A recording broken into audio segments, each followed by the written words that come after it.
So to give you a little reminder, Lord Devlogs will be every week or so, and Code Devlogs will hopefully be every 2 weeks. I know, but I'm just really lazy. Anyway, let's get on to some of the stuff we've done to Gladiator. And one of them being changing the name to Gladius, since Beatrick has really been pressuring me on about it. Okay, well, now some actual coding stuff. Now here I realized that I don't know how to code a movement system. Now originally I used the Brachy's tutorial to make my camera and movement. And while it does work, it was a bit confusing to me, but after some interrogation of ChatGPT, I eventually found out that I still don't know. But let's talk about our camera and what it's gonna be. Now thankfully, I decided to use Cinemachine to make my camera. Essentially, Cinemachine is a package in Unity that provides the second logic to Unity's camera. Now the camera we're using as a normal camera is a normal basic third-person camera, which is basically a rotating rig around the player. But we also want to make a camera for engaged fight mode, which I'll talk about a bit later on. The way this camera works is it's a stationary camera that looks at the in-between point of the player and the enemy. And using some offset extensions, we can make it so there's this cinematic camera angle between the player and the enemy. And the way we want to switch between these brings me to my next point. Like in a lot of games, we're going to be focused on one enemy while fighting. Like in For Honor, which we're totally not basing our entire fighting system off of. And to show, this is how we engage with an enemy. Imagine you're walking around happily, till suddenly an enemy sees you and starts attacking. Now while they can see you, you can't see them, and so you don't engage. But once you turn around and your sight line intersects with the enemy, you engage. Now like in For Honor, we want to use a directional combat system. We can either attack, block, parry, or hit from the top, left, or right. Not bottom though, because that just seems unpractical. Now while we are using the same system as For Honor, we don't want to make it look like that. So we're still coming up with ways to incorporate it in our own way. And if you're not familiar with For Honor's attack system, let me explain to you pretty simply. Let's say you're fighting your drunken father that has just come back from his 9 to 5 at 10 PM. Like you, he can attack you from above, left, or right. And if he attacks either way, you have to point your cursor in that way and block. Now let's say he's defensive and backs away, holding his guard. We don't want that. So we use a steel pan to break his beer bottle, aka his defense.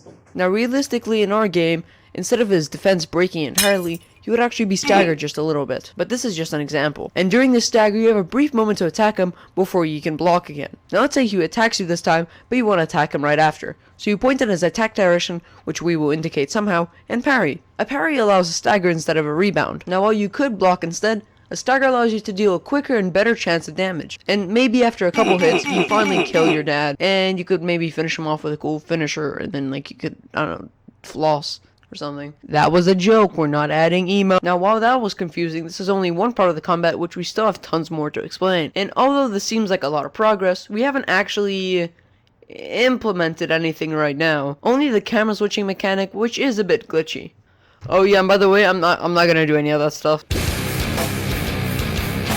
Listen, I know this sounds like a joke, but I found a 7 hours tutorial on making Dark Souls in Unity, and considering many mechanics of Dark Souls is going to be in our game, I'm going to focus on that. And don't worry, I'll have the tutorial playlist in my description. So far, I used a bunch of stuff that I've never used, but hopefully using these mechanics I can improve and actually make Gladius better than it was going to be originally. And while it seems like we haven't done much on the coding side, we really haven't. Beatrick has been focusing a crap ton on the lore and story, and hopefully we'll be posting a video about it soon. Anyway, enjoy these clips of progress updates.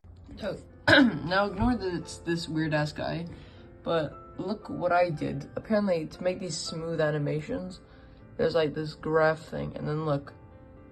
He transitions so smoothly, and you can have them in between. So this is the walking animation. You see that red dot? And then this is the running animation. Walking, and then idle. And I can have them in between, so this is in between them both. Okay, Paul, you're gonna run? Oh, okay. You're gonna run? Oh. Wow. Oh my god, that's fast. Oh, okay. It's been so long.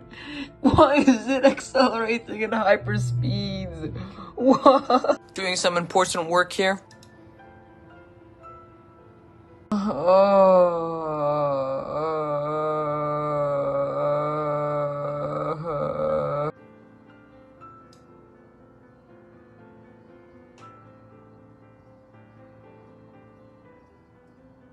So I've accidentally created the most goofiest interaction animation ever for your camera.